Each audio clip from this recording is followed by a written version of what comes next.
윤석열, 안철수 후보 측은 서로 단일화 결렬이 상대방의 책임이라며 공방을 이어갔고 이미 그런 과정이 있었어야 되는데 지금은 너무 늦었다. 정권 교체라는 게 다른 어떤 것에 우선하는 대의 중에 하나라고 저희는 생각하기 때문에 덩거막판 단일화 논의는 다시 변수로 떠오를 가능성은 남아 있습니다. 예, 보름 앞으로 다가온 대선. 어젯밤 첫 법정 TV 토론. 여러분은 어떻게 보셨습니까? 지금 여러분의 문자도 엄청나게 쏟아지는데요. 여러분의 의견, 여러분의 관전평도 받으면서 오늘 진행을 해보죠. 첫 순서는요.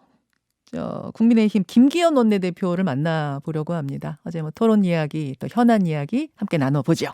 김기현 원내대표님 안녕하세요. 네, 반갑습니다. 김기현입니다. 예, 선거운동 하시느라 또 국회 현안 챙기시느라 정말 바쁘시죠? 예, 지금 서울, 경기, 강원, 부산, 울산, 대전 지금 거기 전주까지 와 있거든요. 전국을 지금 순회하면서 예. 선거 지원하고 또 거기다가 또 국회 현안이 있어서 급히 또 국회 현안 챙기느라고 왔다 갔다 그러느라고 그렇죠. 목도 쉬고 몸도 많이 지쳐 있습니다. 목이 많이 가라앉으셨네요, 정말. 예. 일단은 어젯밤 토론 얘기부터 좀 해보겠습니다. 어떻게 보셨어요? 사실 어저께 국회 추경 처리 때문에 네. 여야 협상하고 또 의원총회 열고 국회 본회의하고 하느라고 저희들은 한 9시쯤 돼서 국회 본회의를 마쳤거든요. 네네. 네, 그 사이는 토론을 볼 상황이 못 되었고요. 아하. 그 후에 이제 간단한 저녁을 해결하면서 봤는데 네.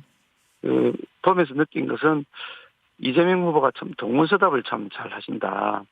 질문에 대한 답변 안 하시고 엉뚱한 얘기를 하시고 지난번에 첫 토론 때도 그러시더니 이번에 또 그러시더라.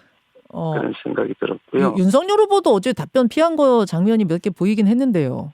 그런데 이재명 후보 같은 경우는 아예 동문서답하는 게 특히 자기 불리할 경우에 예.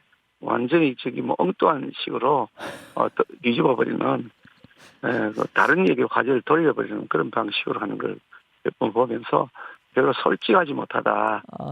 그리고 흔히 말하기로는 이재명 후보가 토론을 잘한다 이렇게 알려져 있는데 알고 보니까 미천이 다 드러났더라. 그냥 말로 때우는 말장난하는 수준이지 실제로 그 내면에 있는 충분한 컨텐츠가 있는 것이 아니더라. 그런 생각이 저는 들었습니다. 자당 후보 윤석열 후보에 대한 평가는요? 좀 냉정하게.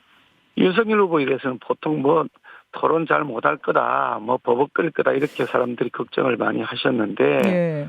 또 그러면 상대 후보는 일부러 막 계속 그런 프레임을 걸었는데 토론을 거듭하면 거듭할수록 내실이 든든하구나. 매우 빠른 속도로 토론하는 방법이나 그 컨텐츠를 채우는 것이 있으나 진도를 잘 내고 있구나. 학습 효과가 굉장히 빠르게 숙지되고 있다. 그것을 저는 느꼈습니다.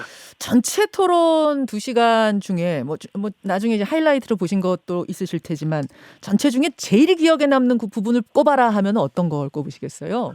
아까 말씀드린 것처럼 한 절반 정도 밥 먹으면서 봤기 때문에 네네. 자세히 모릅니다만 기축통화 이런 얘기 나오는 걸 보고서 우리나라가 기축통화국이 거의 다 됐다는 식으로 말씀하시던데. 그러니까 포함될 가능성이 매우 높다고 이제 이렇게 말씀하시죠. 용어는 이제 그렇게 말씀하신 것 같은데요.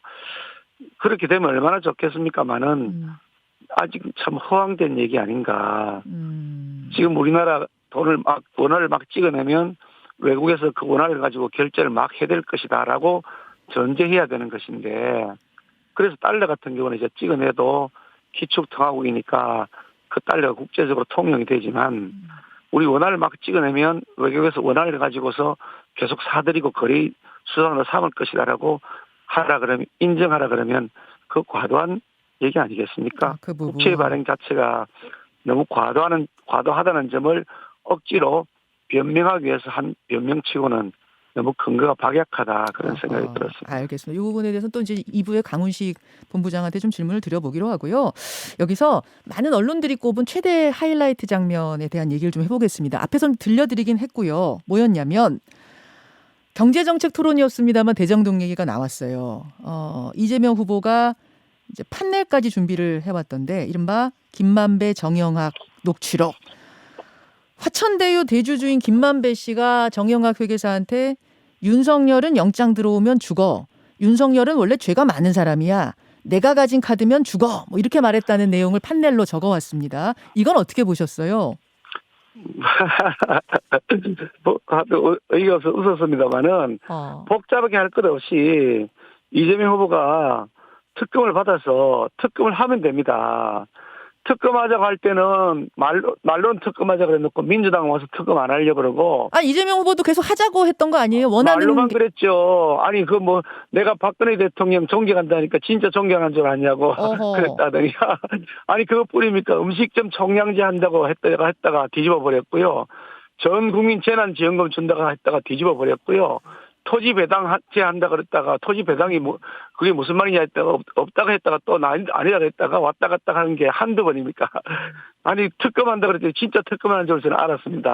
그러면 김기현 원내대표님 그 네. 윤석열은 영장 들어오면 죽어 내가 가진 카드면 죽어라는 이 부분은 어떻게 해석을 하고 계세요?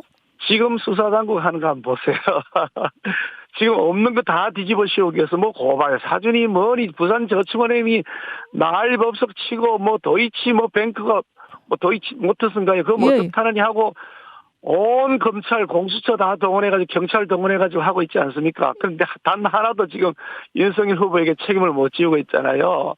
아니 지금 뭐 특검보다 더 심한 짓들을 다 하고 있는데도 아무 죄도 밝혀내지 못하고 있는 주제에 범죄자들이 모여가지고 뭐라고 무슨 뒷동문에서 무슨 얘기한 가지고 그렇게 쑥덕쑥덕할 게 아니고 거꾸로 보니까 그 녹취록에 이재명 게이트라고 나온다면서요. 녹취록 끝부분에 나온다고 해요. 예. 예, 그게 뭐 일부 언론에서 아예 그냥 그거 박아서 그 부분 타이핑된 걸 보도를 했더라고요. 네. 사실이라고요.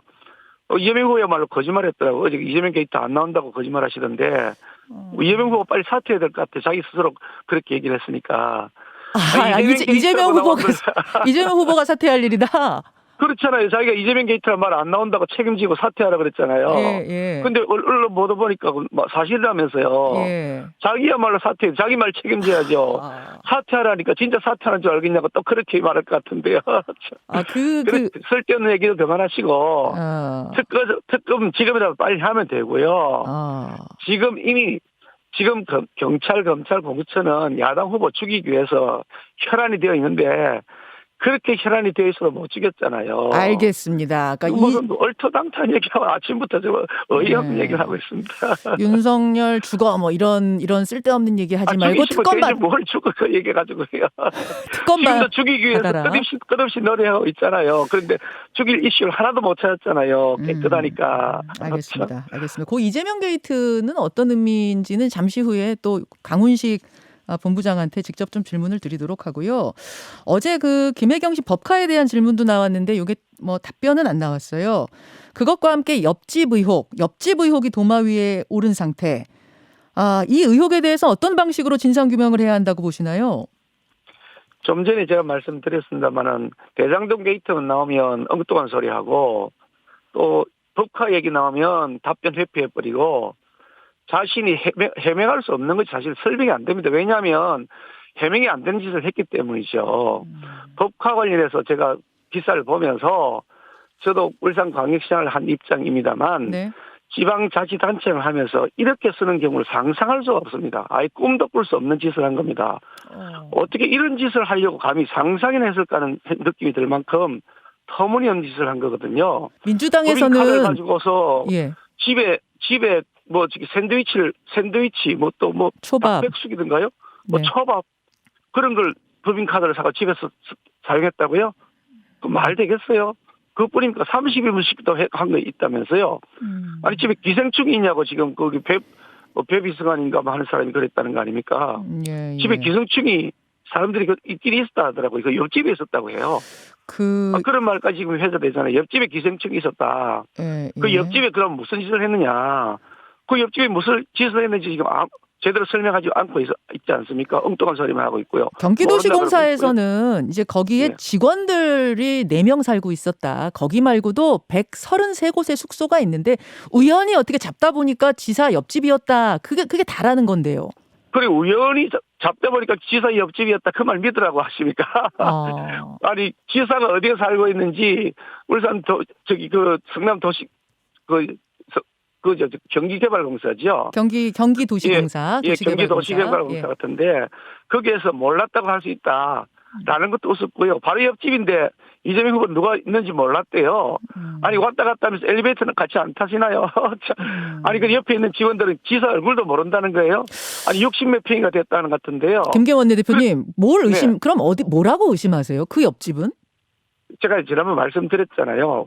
합리적으로 추론해 본다면 그 옆집에 실제로는 공금을 가지고 임차해서 사용을 하면서 선거관계 업무를 했을 가능성이 매우 농후하다고 하는 합리적 의심을 한다. 선거가. 그러니 그 점에 대해서 무엇이 진실인지 해명하라라고 이재명 후보에게 공개 질의를 했는데 아직까지 아무것도 밝히지 않고 묵묵부답 회피하고 있습니다. 알겠습니다. 요거 거짓말할 자신은 없고 답변하면 말도 안 되는 얘기니까 그러니까 해명을 못하고 숨고 있는 것이다. 이렇게 보는 것이 당연한 상식 아니겠습니까? 숨고 있는 것이다. 지금이라도 뜯어도 해명하라는 거 아닙니까? 알겠습니다. 이 얘기 역시 뭐 강훈식 본부장 답을 좀 들어보기로 하고요. 그나저나 사전 투표까지 딱 열흘 남았는데 지금 판세는 어떻게 보고 계세요? 저는 지금 뭐 여론조사 수치를 보고 있습니다만 네. 저는 바닥을 샅샅이 뒤지면서 사람들을 만나고 있습니다. 만나는 분들이 뭐 우리 당 당원들만 만나는 것이 아니고요. 네. 지나가는 행인들하고도 만나고 젊은이들, 여성들, 뭐 연세 드신 분들 다 포함해서 길거리 가는 행인들 만나서 한 분 한 분 눈 맞추면서 2번 지지를 호소하고 있고요. 지나가는 차량 운전하시는 분 승객을 얼굴 눈 아이 투 아이로 아이 컨택트를 하면서 네. 윤석열 지지를 호소하는데 많은 분들이 V자 그려주시고요. 손흔 들어주시고요. 웃어주시면서 지지를 호소하고 지지를 표시해주고 계시고요. 많은 분들이 같이 사진 찍자고 하면서 이 자를 딱 그려주고 계세요. 예. 바닥 민심은 이미 이재명은 절대로 안 된다. 민주당 정부 심판해야 된다는 것이 아주 명확하게 느껴집니다. 막판 변수는 사실 안철수 후보와의 단일화였는데 일요일에 이제 안철수 후보가 단일화 결렬을 선언했습니다. 여전히 가능성은 남아있다고 보십니까? 어떠십니까? 저는 얼마 전에도 공개 방송에서 말씀드렸습니다마는 우리 윤석열 후보와 국민의힘은 안철수 후보와의 후보 단일화 야권 통합이 처음부터 필요하다고 생각했고 지금까지도 그 생각에 전혀 변함이 없습니다. 그리고 안철수 후보께서 이 정권 교체라고 하는 대의에 동참하실 것이라는 믿음을 지금도 여전히 가지고 있고요. 여론조사 경선이라고 하는 그런 방식에 대해서는 그거는 무리한 것이고 이 과도한 요구이기 때문에 그 점에 대해서는 안철수 후보께서도 고집하지 않을 것이라고 저는 믿고 있습니다. 지금이라도 정권 교체라고 하는 국민적 여망에 안철수 후보께서 이게 따라주시기를 바라고 있고 아마 그것이 또 궁극적으로 안철수 후보께서 정치 활동을 해나가는 가치를 계속 신뢰할 수 있는 길이 될 것이다. 저는 그렇게 생각합니다. 여론조사 방식은 안 된다고 지금 다시 한번 똑부러지게 말씀하셨거든요. 그거는 지금 여론조사 수치가 이미 다 나오고 있지 않습니까? 윤석열 후보는 40대 전후반을 왔다 갔다 하고 있고 네. 그 안철수 후보는 지금 5%, 8%, 10% 그 사이에 왔다 갔다 하고 있는데 네. 그렇다 그러면 국민의 뜻이 무엇인지 다 드러나고 있는 거 아니겠습니까? 그걸 가지고 여론조사 경선을 하자고 하는 것은 그건 예의가 아니겠죠. 그 초안까지 나왔었다는 게 사실이에요? 그 초안이라고 하는 것이 뭐 어떤 해석인지에 따라서 잘 모르겠습니다만은 제가 들은 바로는 방금 말씀드린 그런 큰 틀의 가치를 연대하자. 네. 그런 틀에서 안철수 후보가 가치 연대의 대열에 동참해 주시기를 바란다는 그런 의미를 담고 있고 안 후보께서도 그 점에 대해서 공감한다는 뜻이 아마 서로 간에 사전에 물밑에서는 조율되었던 것이다. 저는 그렇게 들어서 알고 있습니다. 큰 틀에서의 그런 의미의 초안은 오고 간 것으로 안다. 예, 제가 알기로는 그렇게 알고 있습니다. 근데 그 후에 감정의 골이 상당히 깊어졌어요. 뭐 여러 가지 말들도 오가고 뭐 이러면서 그걸 치유할 방법이 있겠습니까? 뭐 감정의 골이 오가는 뭐 깊어졌다고 하는데 말의 자체에 전 동의할 수가 없고요.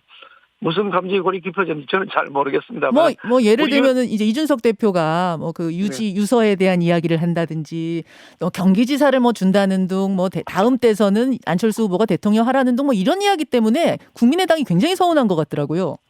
그거는 뭐 안철수 후보에 대해서 이준석 대표가 그동안 했던 말은 이번에 말한 거는 매우 마일드하고 예전보다 훨씬 더 순화된 것 같은데 갑자기 감정의 골이 깊어질 일도 없고요. 특히 뭐 경기지사니 뭐 국무총리라는 얘기는 이미 언론을 통해서 그런 식의 추측 보도가 다 있었던 얘기인데 뭐 갑작스럽게 또 그 얘기도 좀 뭐 감정의 골이 깊어졌다는 자체는 넌센스 같고요. 저희 윤석열 후보도 마찬가지고 국민의힘도 마찬가지고 전혀 감정의 골이 깊어지지 않았고 여전히 안철수 후보의 대의에 동참하기를 바라는 그런 기대를 가지고 있습니다. 알겠습니다. 아직은 좀 희망을 버리지 않고 있다. 뭐 요 정도 의미로 들리네요. 여기까지 김경원 대표님 오늘 고맙습니다. 네, 목이 쉬어서 죄송합니다. 아닙니다. 고맙습니다. 네. 예, 국민의힘 김기현 원내대표였습니다. 김현정의 뉴스쇼는 청취자 여러분의 참여로 이루어집니다. 트위터, 페이스북, 레인보우 게시판, 그리고 단문 50원, 장문 100원의 유료 문자 샵 1212, 우물정 1212 통해 참여하실 수 있습니다. 김현정의 뉴스쇼, 여러분과 함께 만듭니다.